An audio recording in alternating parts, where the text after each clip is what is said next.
You know that feeling when you're asked to do something that stirs up a whole whirlwind of emotions inside you? Well, let me tell you about a situation that left me grappling with that very feeling, where the honor quickly turned into an obligation in my mind.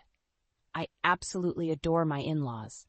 They have their quirks like any family, but overall, they're good people.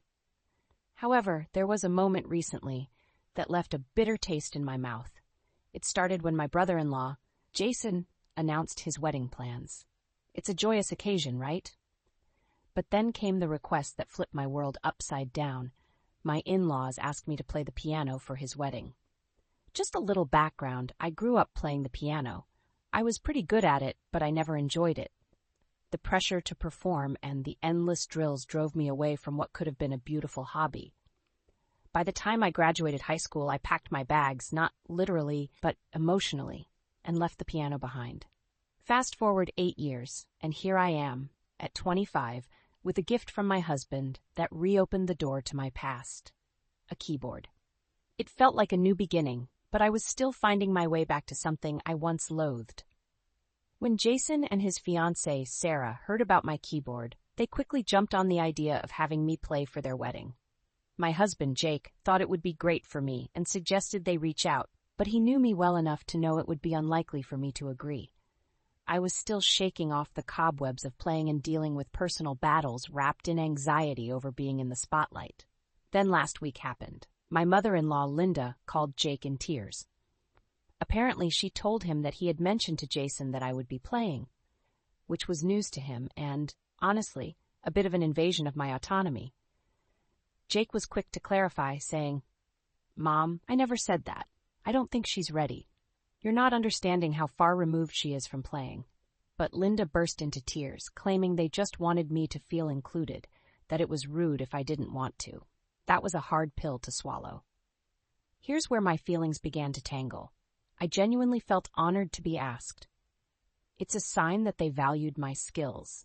But the more I thought about it, the more it felt like I was being pulled into something that felt less like inclusion and more like free labor.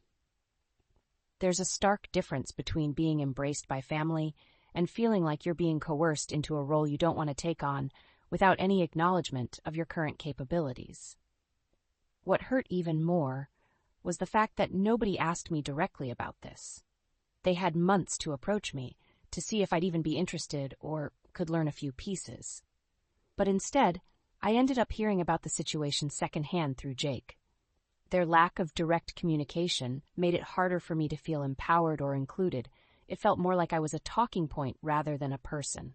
When I finally mustered the courage to say outright that I wouldn't consider playing, I felt a rush of relief mixed with guilt.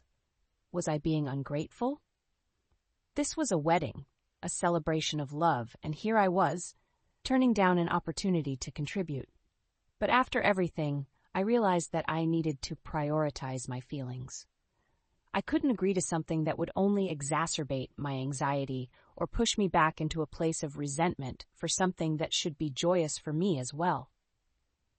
Now I could hear the conversation taking place among my family while they shared their struggles with wedding costs, a sentiment I completely empathized with.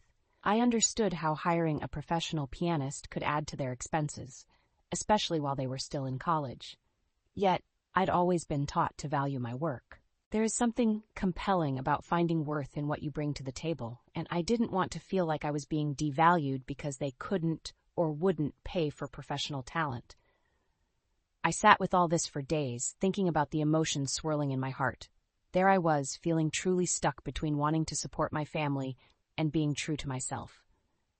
At that moment, the array of emotions felt overwhelming. Honor, hurt, guilt, all so tangled together. So, I want to hear from you. What do you think? Would you have felt the same way? Would you have said yes to keep the peace? Or would you have held your ground like I did? I'd love to hear your thoughts on this. Atia for being upset about being asked to play at their wedding.